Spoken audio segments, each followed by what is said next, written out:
Hey everyone, welcome to my channel. Well, Radiomaster has launched new CNC metal gimbals for the Radiomaster ZORRO.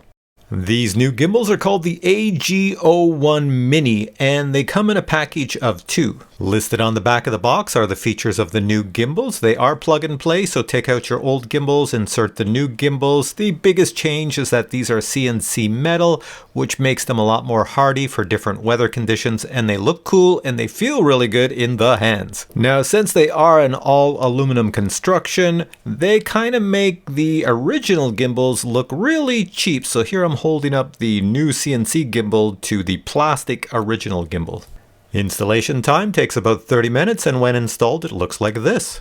And now when I hold up the previous plastic gimbals to the new CNC aluminum gimbals, you can see the plastic ones really don't look that great. Radiomaster also sent me aluminum toppers for your joysticks for both the ZORRO and the TX16S.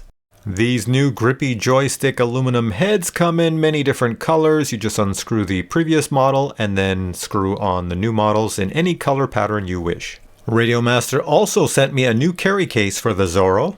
It's designed to perfectly fit the Radiomaster ZORRO, as well as any external module on the rear, as well as any internal or external batteries. If you'd like further information on these new products or would like to buy these products, I have placed links below this video. Please check them out, and thanks for watching this video. Catch you in the next one. Bye!